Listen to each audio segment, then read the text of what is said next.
Chapter 3, The Fastest Kid in 5th Grade. Jess didn't see Leslie Burke again, except from a distance, until the first day of school, the following Tuesday, when Mr. Turner brought her down to Mrs. Meyer's 5th grade class at Lark Creek Elementary. Leslie was still dressed in the faded cutoffs and blue undershirt. She had sneakers on her feet, but no socks. Think about this. Put an image in your mind of this outfit right now. How would you react to somebody that walked in the door on their first day of school with faded cutoffs and a blue undershirt on, sneakers and no socks? Would you respond to that person well? Would you make some assumptions about them? Surprise swooshed up from the class like steam from a released radiator cap. They were all sitting there primly dressed in their spring Sunday best. Even Jess wore one of his pair of corduroys and an ironed shirt. So everybody's dressed up except the new girl. The reaction didn't seem to bother her. She stood there in front, her eyes saying, "Okay, friends, here I am," in answer to their open-mouthed stares while Miss Myers fluttered about trying to figure out where to put the extra desk. The room was a small basement, and 5 rows of 6 desks already filled it more than comfortably. 31, Mrs. Myers kept mumbling over her double chin. 31. No one else has more than 29. She finally decided to put the desk up against the side wall near the front. Just there for now, Leslie. It's the best we can do for now. This is a very crowded room. She swung a pointed glance at Mr. Turner's retreating form. So have you ever heard of retreating? Like giving up? He was actually moving backwards. So he was backing through the door and walking away. Leslie waited quietly until the 7th grade boy, who'd been sent down with the extra desk, scraped it into position hard against the radiator and under the first window. Without making any noise, she pulled it a few inches forward from the radiator and settled herself in. Then she turned once more to gaze at the rest of the class. 30 pairs of eyes were suddenly focused on desktop scratches. Jess ran his forefinger around the heart with the 2 pairs of initials, BR plus SK, trying to figure out whose desk he had inherited. Probably Sally Kosh's. Girls did more of the hard stuff in 5th grade than boys. Besides, BR must be Billy Rudd, and Billy was known to favor Myrna Hosser last spring. Of course, these initials might have been here longer than that, in which case, Jess Aarons, Bobby Greggs, pass out the arithmetic books, please. On the last word, Mrs. Myers flashed her famous first day of school smile. It was said in the upper grades that Mrs. Myers had never been seen to smile except on the first and the last day of school. So she's a little grumpy. Jess roused himself and went to the front. As he passed Leslie's desk, she grinned and rippled her fingers low in a kind of wave. He jerked a nod. He couldn't help feeling sorry for her. It must be embarrassing to sit in the front when you find yourself dressed funny on the first day of school and you don't know anybody. What do you think Leslie thinks about this first day of school? Do you think she's embarrassed? Let's go back 24. We learned that Leslie's not bothered by everybody gossiping and snickering at her. You see here at the top of page 26, she's grinning and she waves at him. Do you think it's bothering her? I don't. I think she's pretty confident. He slapped the books down as Mrs. Myers directed. Gary Fulcher grabbed his arm as he went by. Gonna run today? Jess nodded. Gary smirked. He thinks he can beat me. The character's thoughts in italics here, these slanted things. So here we have Jess thinking about that, but he definitely didn't say it. At the thought, something jiggled inside of Jess. He knew he was better than he had been last year. Fulcher might think he was going to be the best now that Wayne Pettis was in 6th, but Jess, planned to give old Fulcher a little surprise come noon. It was as though he had swallowed grasshoppers. Here's a simile comparing his nervousness and excitement to the feeling of swallowing grasshoppers. A little bit of context clues here. If we weren't quite sure what this was supposed to mean, he gives us the sentence afterward. He could hardly wait, to help us to understand that Jess's feeling was like anticipation and excitement. Mrs. Myers handed out books almost as though she were President of the United States, dragging the distribution process out in senseless signings and ceremonies. It occurred to Jess that she, too, wished to postpone regular school as long as possible.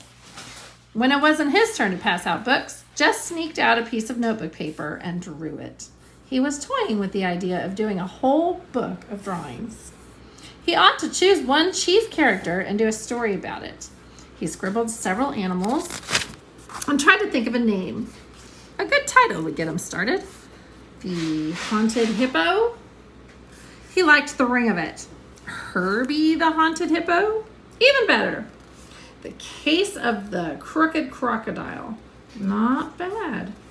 What you drawing? Gary Fulcher was leaning way over his desk. Jess covered the page with his arm. Nothing. Come on, let me see. Jess shook his head. Gary reached down and tried to pull Jess's hand away from the paper. The Case of the Crooked. Come on, Jess, he whispered hoarsely. I ain't gonna hurt nothing. He yanked at Jess's thumb. Jess put both arms over the paper and brought his sneaker heel crashing down on Gary Fulcher's toe. Boys! Mrs. Myers' face had lost its lemon pie smile. He stomped my toe. Take your seat, Gary. But sit down. Jess Aarons, one more peep from your direction and you can spend recess in here, copying the dictionary. Jess's face was burning hot. He slid the notebook paper back under his desktop and put his head down. A whole year of this. 8 more years of this.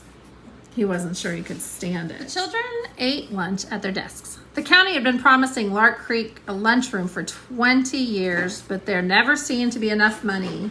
Know anybody else that eats lunch at their desks? Jess had been so careful not to lose his recess time that even now he chewed his bologna sandwich with his lips tight shut and his eyes on the initialed heart. Around him, conversations buzzed. They were not supposed to talk during lunch, but it was the first day, and even Monster Mouth Myers shot fewer flames on the first day. So they weren't supposed to talk, but they were talking, but people are feeling nice. So nice that even the teacher, that's not her name, that's the name that Jess is nicknaming her, Monster Mouth Myers, that's Mrs. Myers, shot fewer flames on the first day, meaning she doesn't get Blabber. 2 seats up from where he sat, Mary Lou Peoples was at work, being the second snottiest girl in the 5th grade. Yogurt, stupid. Don't you watch TV? This from Wanda K. Moore, the snottiest, who sat immediately in front of Jess. Yuck! Lord, why couldn't they leave people in peace? Why shouldn't Leslie Burke eat anything she darn forgot that he was trying to eat carefully and took a loud slurp of his milk? Wanda Moore turned around, all priss-faced. Jess Aarons, that noise is pure repulsive. Using our context clues, looking for the word repulsive, we know that he was slurping, and she's not very nice. She turned around and said that his slurping noise was what? Pure nice, or probably something gross. So repulsive means gross. Let's double check and make sure by substituting gross into repulsive. Jess Aarons, that noise is pure gross. Yeah, it is. He glared at her hard and gave another slurp. You are disgusting. And again, that's another context clue to help us to know that repulsive means gross or disgusting. Ring! The recess bell. With a yelp, the boys were pushing for first place at the door. The boys will all sit down, oh Lord, while the girls line up to go out to the playground. Ladies first. Quivered on the edges of their seats like moths fighting to be freed of cocoons. Would she never let them go? All right, now if you boys... They didn't give her a chance to change her mind. They were halfway to the end of the field before she could finish her sentence. The first two out began dragging their toes to make the finish line. The ground was rutted from past rains, but it hardened in the late summer drought. So they had to give up on sneaker toes and draw the line with a stick. The fifth grade boys, bursting with new importance, ordered the fourth graders this way and that, while the smaller boys tried to include themselves without being conspicuous. How many of you guys gonna run? Gary Fulcher demanded. Me. That's too many. No first, second, or third graders. Except maybe the Butcher cousins and Timmy Vaughn. The rest of you will just be in the way. Shoulders sagged, but the little boys backed away obediently. Okay, that leaves 26, 27, and stand still, 28. You get 28, Greg? Fulcher asked Greg Williams, his shadow. Right, 28. Okay, now we'll have eliminations like always. Count off by fours, then we'll run all together, then the twos. We know. Everyone was impatient with Gary, who was trying for all the world to sound like this year's Wayne Pettis. Jess was a 4, which suited him well enough. He was impatient to run, but he really didn't mind having a chance to see how the others were doing since spring. Fulcher was a 1, of course, having started everything with himself. Jess grinned at Fulcher's back and stuck his hands into the pockets of his corduroys, wriggling his right forefinger through the hole. Gary won the first heat easily and had plenty of breath left to boss the organizing of the second. A few of the younger boys drifted off to play King of the Mountain on the slope between the upper and the lower fields. Out of the corner of his eye, Jess saw someone in the upper field. He turned his back and pretended to concentrate on Fulcher's high-pitched commands. Hi! Leslie Burke had come up beside him. He shifted slightly away. Ugh. Aren't you running? Later, maybe if he didn't look at her, she would go back to the upper field where she belonged. He said that because that's where all the girls went. So by saying she belonged in the upper field, we can infer that he didn't think girls should be in the race with the boys. He told Earl Watson to bang the start. Jess watched. Nobody with much speed in that crowd. He kept his eyes on the shirt tails and bend backs. A fight broke out at the finish line between Jimmy Mitchell and Clyde Deal. Everyone rushed to see. Jess was aware that Leslie Burke stayed at his elbow, but he was careful not to look her way. Clyde! Gary Fulcher made his declaration. It was Clyde. It was a tie, Fulcher, a fourth grader protested. I was standing right here. Clyde Deal. Jimmy Mitchell's jaw was set. I won, Fulcher. You couldn't even see from way back there. It was Deal. Gary ignored the protest. We're wasting time. All threes line up right now. Jimmy's fist went up. Ain't fair, Fulcher. Gary turned his back and headed for the starting line. Oh, let them both run in the finals. What's it gonna hurt? Jess said loudly. Gary stopped walking and wheeled to face him. Fulcher glared first at Jess and then at Leslie Burke. Next thing, he said, his voice dripping with sarcasm, next thing, you're going to want to let some girl run. Uh-oh. Jess's face went hot. Sure, he said recklessly. Why not? He turned deliberately toward Leslie. Want to run? He asked. Sure, she was grinning. Why not?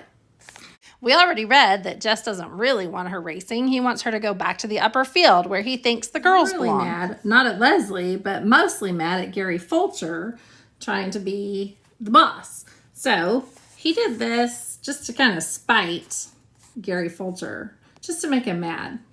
Do you think he really believes that Leslie has a chance? He thought Gary was going to sock him. And he stiffened. He mustn't let Fulcher suspect that he was scared of a little belt in his mouth.